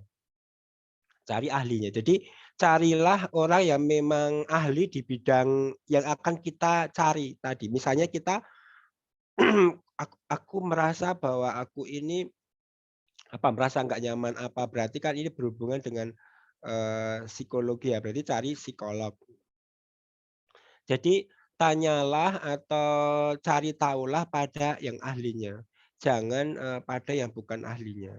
Nah, di era internet ini luar biasa, informasi itu ada di mana-mana gitu. Jadi kita nggak perlu takut. Nah, yang jadi masalah seperti ini, Kak. Misalnya kadang teman-teman itu kan cuma membaca dan tidak bertanya sama ahlinya. Akhirnya dia jadi ketakutan sendiri tuh. Misalnya, ciri-ciri orang yang mengalami zensiklovenia misalkan, atau mengalami dia penyakit apa secara psikologis gitu. Ciri-cirinya misalnya kadang seperti ini A, B, C, D. Aku ciri-cirinya seperti itu tuh. Jangan-jangan seperti itu kan. Akhirnya ketika saya misalkan saya ngobrol Kak, senior saya itu zensiklovenia, saya bilang, "Kakak tahu dari mana?" "Ya saya baca-baca di internet." "Nggak bisa seperti itu," saya bilang gitu. "Kakak harus tanya sama ahlinya." Seperti itu ya. Jadi kita kalau bingung ya cari misalnya contohnya ahli akidah, cari aja. Setahu saya misalkan ahli akidah yang di Indonesia saat ini ya yang dia betul-betul mempelajari akidah itu Ustadz Firanda Adirja. Itu S1-nya di Madinah, S2-nya Madinah, S3 Madinah, dan mengambil tentang akidah. Kan berarti sudah memang beliau ahlinya kan di bidang itu gitu. Atau misalkan cari yang siapa sih Ustadz yang pandai, Kak Sinyo saya ingin belajar Ustadz yang itu kalau ngomong public speaking gitu. Ya kita lihat bagaimana Ustadz Abdul Somad kalau pas menyampaikan ke umatnya, atau Ustadz siapa yang dia kalau menyampaikan bisa mengambil jok-jok humor-humor yang perlu dan mana yang tidak seperti itu. Jadi tanya sama ahlinya. Gitu. Siap. Ini sudah ada pertanyaan masuk, Kak, yang ya dari Patel. Pertanyaan untuk Kasio, bagaimana agar kita bisa imun dalam lingkungan yang mungkin sudah terlihat rusak, bukan steril? Ya, pertama steril itu perlu. Steril itu perlu ketika anak itu umur paling sekitar sampai 5 tahunan ya. 1 sampai 5 tahun karena memang dia belum punya belum komunikasinya belum lancar, pengetahuannya belum banyak. Sehingga dia memang perlu disteril dulu gitu, perlu dihindarkan dulu. Seperti itu. Nah, ketika dia sudah mulai umur 5 tahun ke atas itu semakin susah kalau di steril, mau sampai kapan gitu. Misalnya laptop kita dikasih anti pornografi, dia bisa mencari antinya pornografi, seperti itu. Jadi anak zaman dulu misalnya pastinya dulu ketika umur 5 tahun 6 tahun tanya aku asalnya dari mana. Oh iya beli di toko gitu. Kasusnya nyari di toko nggak ada bayi, ya sudah percaya saja. Karena nggak ada source, nggak ada sumber yang lain. Tapi kalau anak zaman now, dia umur 5-6 tahun nggak bisa ngetik, dia bisa pakai Google Voice, cara membuat bayi. Nah, apa yang dimaksud dengan imun, bagaimana menumbuhkan imun tadi, kalau kita akrab dengan kedua orang tua kita adalah sahabat terbaik kita, maka itulah imunitas. Kenapa? Setiap semua hal apa yang kita rasakan dibicarakan sama orang tua kita. Seperti itu tadi. Itulah kenapa orang yang dekat dengan kedua orang tuanya yang baik ya, maksudnya orang tuanya dia paham agama dan sebagainya, dia akan ya imunitasnya baik. Misalnya anak saya tanpa sengaja merokok, ngomongnya ke kita, tanpa sengaja nonton pornografi, ngomongnya ke kita. Apapun yang dia alami, ngomongnya jatuh cinta, yang ngomongnya ke kita, dan sebagainya. Nah, bagaimana kalau nggak ada, misalnya Kak Sinyo minta maaf, Bapak Ibu saya, qadarullohnya tidak termasuk yang ideal seperti itu, cari teman yang baik tadi. Saya sampaikan cari teman yang baik, cari teman yang, nah bagaimana mencari teman yang baik? Teman yang dia tidak memandang harta kekayaan kita, fisik kita, ya dia ikhlas karena Allah ya. Jadi bukan karena kita kaya, bukan karena kita ya memang ya dia baik sama kita dan kita juga baik sama dia karena Allah gitu. Nah, Kalau misalnya nanti ada teman yang baik ketika kita tanya, misalnya, aduh aku mau tanya bagaimana ya kalau jatuh cinta, aduh sama Umi mesti diomel-omelin tuh. Nah, ngomong sama teman kita kan juga sama-sama nggak paham, dia bisa tanya sama orang tuanya, bisa cari sama-sama di internet dengan cara yang ahsan. Ya, seperti itu. Jadi ditumbuhkan imunitas itu ketika kita menemui sesuatu problem, itu bukan ditinggal lari, itu namanya imunitas.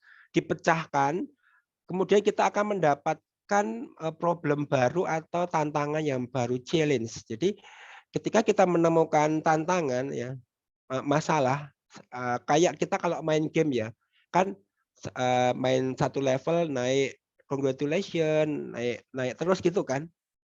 Nah, sama hidup itu mestinya seperti itu. Jangan ditinggal lari, karena kalau kita lari akan menemukan masalah yang sama. Tapi kalau dipecahkan, kita akan diberi masalah yang baru, tapi ilmu pengetahuan yang baru. Jadi itu namanya imunitas. Jadi kalau teman-teman punya orang tua yang baik, itulah imunitas yang baik. Tapi kalau nggak ada, minta maaf orang tua tidak seideal yang kita inginkan, yang kita harapkan, carilah teman yang baik. Itu imunitas. Karena kan ada yang mengingatkan ya. Misalnya nih, kalau teman yang baik kan misalnya, kamu kok itu nonton itu kan nggak boleh gitu. Nah, itu kan imunitas berarti, oh iya ya, oh, makasih ya gitu. Itu jadi ketika kita diserang penyakit, kita ada yang mengingatkan, ada yang menemani gitu. Tapi kalau kita berteman dengan yang buruk dan sebagainya, itu kamu nonton apa? Pornografi, ayo nobar. Malah nonton bar. Insyaallah, ada saya.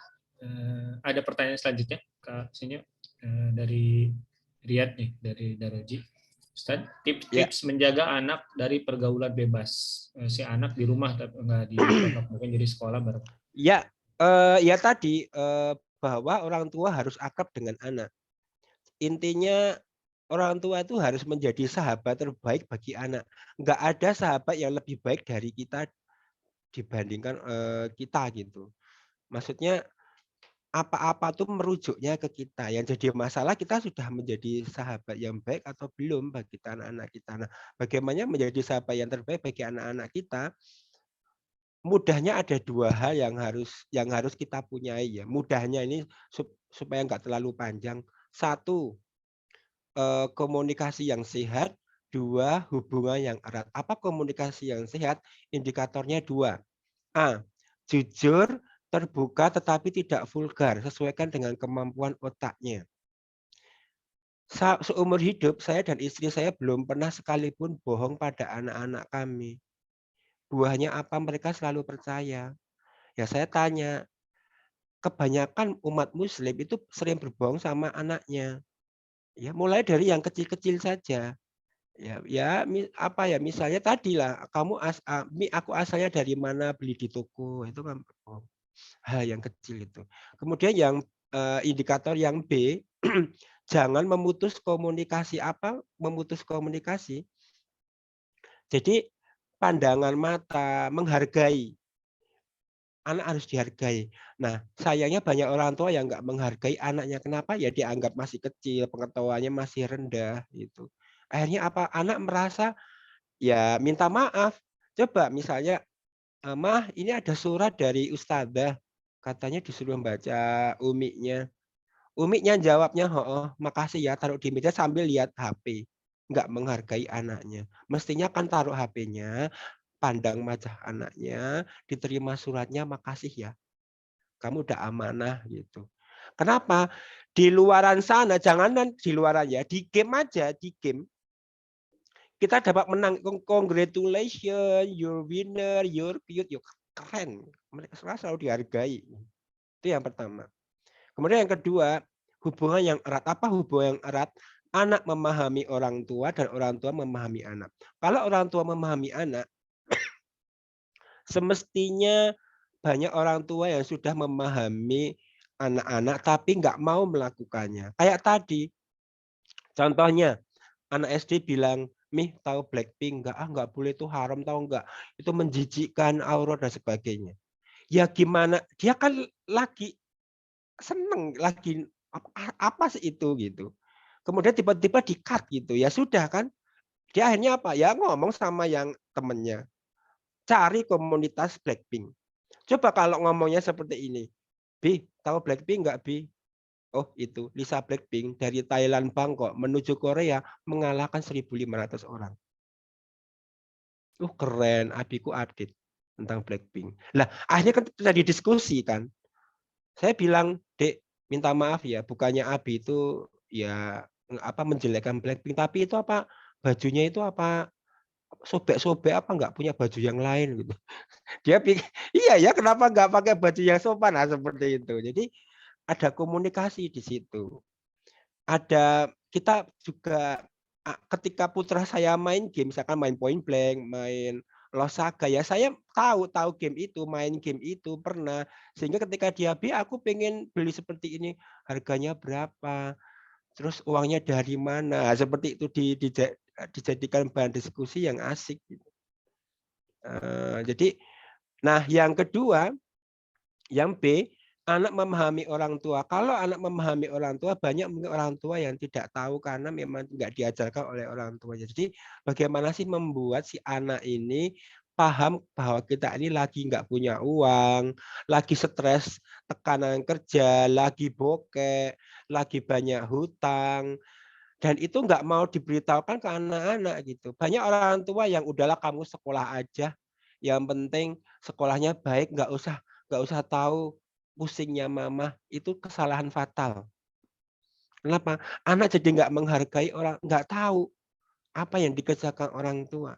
Padahal simple, dikasih model, kasih contoh, namanya role playing, dan itu sesuatu hal yang umum gitu. Misalnya ketika saya mau mengatakan bokek, kalau cuma kata bokek kan bingung mereka. "Aku bokek, Mah."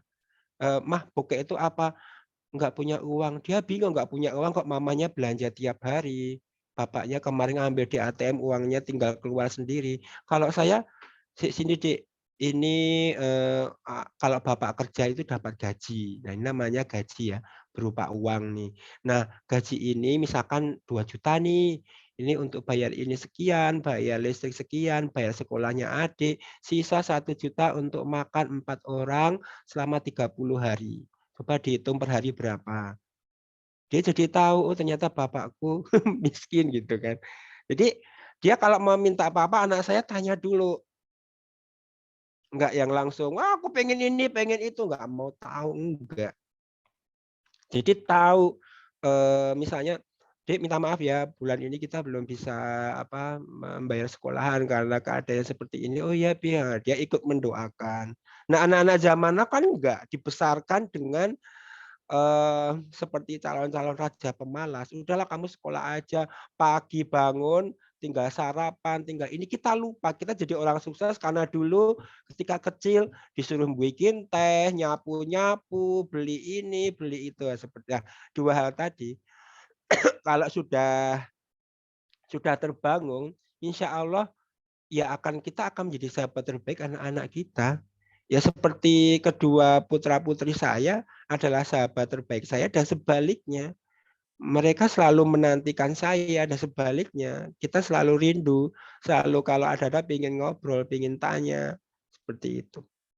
Nah, itu adalah ilmu yang baik ya. Termasuk nanti di dalam menghadapi pergaulan bebas ya. Contohnya misalnya seperti ini. Dulu saya masih ingat anak saya umur 6 waktu masih SD sekitar 6 tahun ya. Itu kan pulang-pulang aku nggak mau main sama anak-anak kampung. Saya tanya, "Kenapa anak kampung ngomongnya jorok, pipisnya berdiri, pokoknya nggak sesuai dengan yang dia kan dia kalau pipis jongkok gitu ya." "Oh, gitu." Terus saya kasih gambaran. Saya kasih contoh ya seperti ini. Saya kasih gambaran supaya jelas. Ini kamu ya, ini teman kamu yang kamu kampung itu jumlahnya 3, yang kamu anggap buruk. Ini temanmu yang baik. Kamu main teman sama baik. Kemudian kamu nikah, punya anak. Dia juga punya nikah, punya anak. Dan dia jumlahnya banyak. Lama-lama sampai ke kamu enggak? Iya, sampai. sama. Jadi cepat atau lambat nanti kakak akan bermain sama mereka, akan komunikasi sama mereka, mau sekarang atau nanti. Nah, mending sekarang. Ya didakwahi aja, kalau lalat pipis jangan berdiri dong. Nyiprat kemana-mana najis tuh, seperti itu. Oh gitu. Nah, pulangnya mau tahu tuh bawa goyang dompet, om tolele, dan minta maaf ngomong TAI TAI. Itu kan pergaulan bebas ya istilahnya. Nah, saya nggak marah. Saya cuma bilang, Dek, dalam Islam itu orang kalau mau meninggal dia akan teringat dengan apa yang dia sering ucapkan. Misalnya astagfirullah, ya pas mau meninggal astagfirullah, astagfirullah, astagfirullah. Nah, sama dalam biologi itu memori itu nanti akan yang sering diucapkan. Nah, coba bayangkan kalau nanti ada dia sering bilang TAI TAI, saya nggak bilang dia ya. Maka dia ketika meninggal akan bilang apa? Seperti itu. Dia habis itu nggak pernah bilang. Gitu ya. Iya. Mudah-mudahan menjawab ya. Tadi ada satu lagi katanya yang mau bertanya langsung. Tafadhol kepada Iman. Ini ada yang bertanya sebelum yang bertanya langsung ya. Ada Tadi udah, dari oh Najla ya, Najla ya satu. Ciamis. Ya, Izin satu itu, bertanya, apakah homoseksual bisa disembuhkan? Jadi gini, homoseksual itu orientasi seks ya. Jadi homoseksual itu bisa orientasi seks, bisa tindakan seks. Tindakan homoseksual, orientasi homoseksual. Nah, apakah bisa disembuhkan? Kalau tindakan seks sesama jenis, kalau kita cuma bicara tindakan ya, itu bisa. Kalau mau mengatakan disembuhkan, mungkin kembali ke fitrah gitu aja ya. Karena kalau kita bilang disembuhkan nanti ada yang emosi gitu, marah. Nanti ya dikira penyakit. Padahal kalau menurut mereka bukan penyakit. Kita kembali ke fitrahnya gitu aja ya. Dikembalikan ke jalan yang sesuai dengan fitrahnya gitu. Jadi kalau tindakan ini bisa, karena tindakan itu sebetulnya adalah tergantung dari dirinya, dia memilih gitu, memilih. Nah, kalau orientasi seks itu yang pertama, kalau secara ilmu pengetahuan, orientasi seks itu fluid, jadi bisa berubah-ubah. Jadi ada namanya skala, saya lupa namanya, skala Kinsey kalau nggak salah ya. Jadi ada dari heteroseksual sampai homoseksual, kemudian ada perubahan gitu, ada skalanya.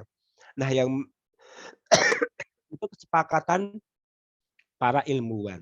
Nah, yang jadi masalah, bagaimana perubahannya, itu jadi masalah. Bagaimana kok bisa berubah? Itu ada 3 teori, bahwa orientasi seks itu murni dari biologi. Yang kedua, murni dari bentukan sosial, jadi dari lingkungan, pendidikan gitu. Nah, ada yang teori ketiga bahwa dua-duanya berpengaruh. Nah, kami di Peduli Sahabat itu mengambil yang dua-duanya berpengaruh. Nah, tapi yang dua-duanya berpengaruh itu ada mazhab-mazhabnya, ada sub-subnya. Nah, kami mengambil mazhab bahwa bentukan dari pendidikan, sosial itu yang terbesar. Tapi ada pengaruh biologis walaupun kecil. Itu tentang orientasi seks secara ilmu pengetahuan. Nah, bagaimana pandangan Islam? Pandangan Islam itu orientasi seks masuknya dalam hadis sunnah. Kalau dalam ini kan kita ketika lahir itu dibeli 2 korin, 2 pendamping oleh Allah, korin jin sama korin malaikat. Nah, jin ini membisikkan keburukan karena memang anak buahnya iblis. Apakah Rasulullah punya? Punya, tapi sudah ditundukkan dan hanya membisikkan yang baik. Kemudian malaikat membisikkan yang baik. Nah, 2 korin inilah yang akan masuk ke hadis sunnah, bisikan hati. Jadi itu di luar kehendak kita. Paham ya? Misalnya Kak Sinyo lagi butuh uang 8 juta, kemudian nganggur gini, tiba-tiba ada uang 8 juta jatuh. Di depan Kak Sinyo ada orang lewat. Itu kan cuma melihat saja. Kemudian tiba-tiba, itu ambil uang saja. Jangan diambil. Itu namanya hadis sunnah. Nah, mestinya orientasi seks ada di sini. Paham ya? Nah, di atasnya hadis sunnah itu ada alham, keinginan itu sudah ada dari diri kita. Jadi kita sudah mulai, oh ya aku ambil uang itu saja untuk bayar hutangku. Nah itu sudah ada yang namanya keinginan kita. Jadi dalam Islam, apakah bisa difitrahkan kembali? Studi menunjukkan bahwa memang ada yang bahwa ada perubahan ya kembali ke fitrahnya, tetapi tadi yang masih menjadi masalah adalah caranya seperti apa. Nah di Peduli Sahabat kita nggak mengurusi orientasi Kak. Maksudnya gini, kakak orientasi seksnya mau apapun boleh. Maksudnya ya itu kan memang sudah paketnya datang ke kita kan. Kak Sinyo saya tertarik sama jenis ya masa aduh nggak boleh gitu. Udah kami terima. Terus maksudnya saya pengen menikah. Dia laki-laki misalnya. Kan menikah saya pengen menikah dengan perempuan. Nah, kalau yang datang perempuan pengen dengan menikah laki-laki hampir nggak jadi masalah. Tapi yang jadi masalah kalau laki-laki menikah dengan perempuan. Lah, bagaimana dia akan menikah sementara dengan perempuan dia mutah-mutah gitu kan. Nah, itu kan perlu diajari. Nah, itu kan perilaku. Nah, ketika tindakan dan perilaku ini bisa diajari. Seperti itu ya. Jadi jawabannya agak kompleks tapi moga-moga paham ya. Iya. Jawab ya dari Angela yang dari Chinese. Yang terakhir nih kayaknya karena di Saudi juga di Syarqiyah udah mau zuhur nanti jam 11.50. Ya, Jadi siap. satu kesempatan terakhir. Kepada Imam Bunin. Assalamualaikum Kak Sinyo. Semoga batuknya Waalaikumsalam, cepat sembuh. Iya. Syarakallah. Omikron nih. Oh, Omikron. Iya. Mudah-mudahan gejala ringan. Iya ringan Ya. alhamdulillah. Ya alhamdulillah. Begini, kami tinggal di Singapura gitu ya. Ya. Ini negara sekuler di mana Muslim adalah minoritas. Jadi mendidik seorang anak di sini agak gampang-gampang susah atau susah gampang gitu. Jadi yang saya perhatikan di sini tuh tampak semua begitu disiplin, teratur, semua berjalan tanpa orang melihat ada agama loh di belakangnya. Nah, gimana kita menanamkan kepada seorang anak ya yang kita didik secara Islami bahwa itu sebenarnya belum cukup gitu loh. Bahwa agama itu tetap penting, bahwa keteraturan ini sebenarnya kalau kita dengan agama Islam bisa juga dicapai. Ya, jadi tidak hanya murni pendidikan, kedisiplinan atau hal-hal lain yang dilihatnya secara nyata di sehari-hari gitu ya. Sementara kalau dia lihat kasus di Indonesia, katakan di Indonesia dia lihat oh kok di sana masih disiplin kurang, terus kebersihan juga masih kurang gitu kan. Padahal di sana mayoritas Islam lah katakan gitu ya, pendidikan kurang. Nah, itu bagaimana menanamkan rasa bangga sebagai seorang muslim, menanamkan bahwa Islam adalah agama yang paling baik dan juga bahwa semua hal-hal yang dilihatnya di Singapura ini kedisiplinan, kemajuan itu pun bisa dicapai dengan Islam. Gitu. Ya, terima kasih. Ya, pada penjelasannya seperti ini. Pada dasarnya itu kalau dalam Islam itu semua terlahir dalam keadaan Islam, terlahir dalam keadaan fitrah, terlahir dalam keadaan suci. Nah, fitrah kesucian itu apa suka kebersihan, kedisiplinan, keteraturan itu ya fitrahnya seperti itu gitu. Jadi nggak perlu jadi Muslim istilahnya kalau cuma pengen teratur, bersih rapi ya karena itu bawaannya sejak lahir ya. Perangkatnya seperti itu istilahnya. Istilahnya kalau kita lahir itu ya, kalau zaman dulu kan kertas polos kosong gitu ya, enggak ya. Kalau pemahaman saya ya sudah penuh dengan full aplikasi gitu. Tinggal mau diaplikasikan yang mana gitu. Nah, jadi keteraturan, kebersihan, mau menolong itu nggak perlu diajarkan, dia akan sudah diajarkan oleh Allah, itu sudah ada. Jadi misalnya ada orang jatuh di jalan, siapapun itu orangnya tanpa memandang agama apapun ya fitrahnya kalau masih jalan ya dia akan nolong. Seperti itu. Jadi berangkat dari situ bahwa sebetulnya orang itu terlahir dalam keadaan fitrah suci gitu. Kemudian berhubungan dengan menghamba kepada Allah, yang jadi masalah kan ke fitrah ini suci tadi ini itu berkaitan kadang dengan kultur kan, dihubungkan dengan kultur. Nah, itu nggak bisa dimasukkan dijadikan satu bahwa oh ya kalau orang Indonesia itu karena Muslim kemudian dia kulturnya suka kebersihan ya enggak gitu. Karena ya itu budaya kulturnya. Jadi bukan karena dia beragama Islamnya tapi karena memang ya dia tidak menjalankan agamanya dengan baik gitu. Seperti itu. Jadi pada dasarnya orang terlahir dalam keadaan fitrah, suci, Islam, menghamba kepada Allah. Orang tuanya lah yang menjadikan dia Yahudi, Nasrani, Majusi. Nggak ada di situ orang tuanya lah yang menjadikan dia Islam, nggak ada kan. Kan anak terlahir dalam keadaan fitrah, suci, Islam. Orang tuanya lah yang menjadikan dia Yahudi, Nasrani, Majusi. Nah, bagaimana membuat si anak itu bangga dalam Islam? Ya, mestinya disampaikan saja bahwa ya adik harusnya abang menjadi pionir bahwa Islam itu sudah mengajarkan segala sesuatunya sesuai dengan fitrahnya, sesuai dengan koridornya gitu. Koridornya yang bagus gitu ya. Contohnya misalnya kalau dalam Islam misalnya buang hajat. Buang hajat dalam Islam itu untuk buang apa ini sampai dibahas kan, sampai detail gitu.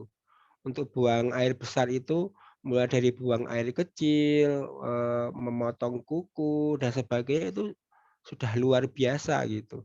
Jadi istilahnya Allah ini menciptakan mainan. Nah, Islam ini kayak semacam sudah bagaimana menggunakan mainan ini itu sudah ini buku panduannya itu sudah lengkap gitu. Nah, ketika mainan ini tidak berdasarkan ini ya pasti akan ada nanti kalau bahasa Jawanya itu selenco-selenconya itu akan ada sesuatu yang nanti akan tidak sebagaimana mestinya. Seperti itu. Nah, ya mestinya adik abang menjadi pionir bahwa ini loh bagaimana Muslim yang baik gitu ya. Di syariat sudah ada ya dalam kehidupan nyata dipraktekkan gitu. Nah di Singapura itu kan ada misalnya dikasih contoh aja bagian mana yang dia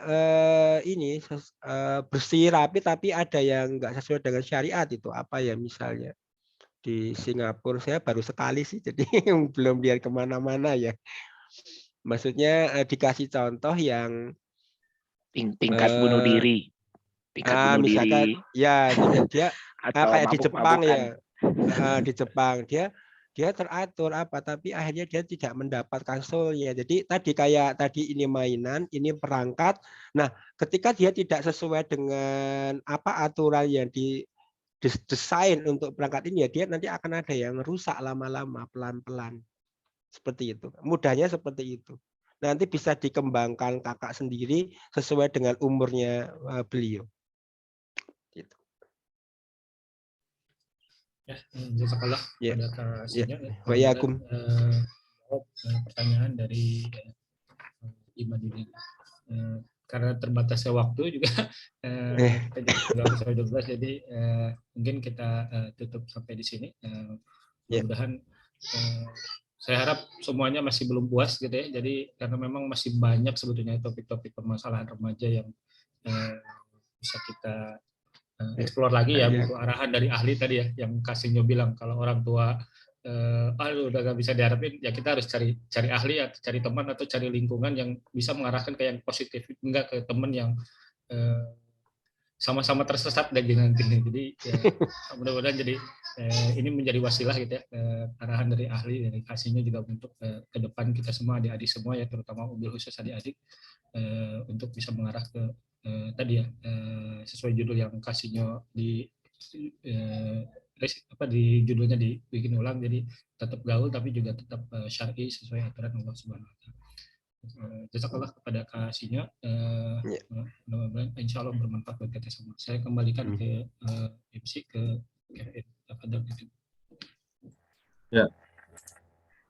Oke, terima kasih banyak untuk Kak Sinyo dan juga Kak Ariel telah sharing pengetahuan kepada kita pada hari ini. Alhamdulillah agenda demi agenda sudah kita lalui. Lalu kita masuk ke agenda terakhir, yaitu penutupan. Sebelum ditutup, marilah kita membaca doa surat Al-Asyr dan kafaratul majlis bersama-sama. Berdoa. Bismillahirrahmanirrahim. Wal asr. Innal insana lafi khusr. Illal ladzina amanu wa 'amilus solihati wa tawasaw bil haqqi wa tawasaw bis sabr. Subhanakallahumma wa bihamdika asyhadu an la ilaha illa anta astaghfiruka wa atubu ilaik. Oh iya, ada tambahan informasi sebelum ditutup. Ini tadi yang penanya Daroji, Najla sama Imanuddin. Ada hadiah dari panitia, mungkin bisa meninggalkan nomor HP di kolom chat ya untuk dihubungi lebih lanjut sama panitia. Itu saja mungkin tambahannya. Jazakallah Kak. Panitia.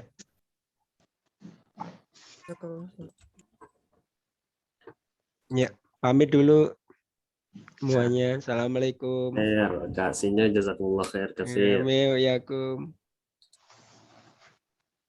Ya, oke, mungkin sekali lagi bagi yang tadi bertanya, 3 orang bisa bisa kontak saya ya di nomor berikut. Bisa dikontak atau meletakkan nomornya di sini.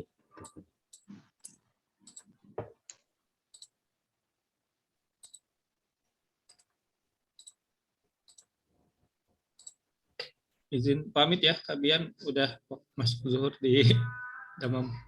Siap. Jazakumullah khair atas kehadiran semuanya yang sudah hadir di sini. Mudah-mudahan bermanfaat acara yang hari ini. Insya Allah ke depan akan ada acara bersama lagi dan mungkin akan ada info di waktu selanjutnya insya Allah. Juga kepada teman-teman yang dari Riyadh, Mekah, Damam, ataupun dari Indonesia yang sudah hadir pada hari ini, terima kasih. Mudah-mudahan sekali lagi berkah acaranya. Amin ya rabbal alamin. Dipersilahkan bagi yang ingin meninggalkan room dan mungkin di Arab Saudi yang ingin melaksanakan sholat zuhur.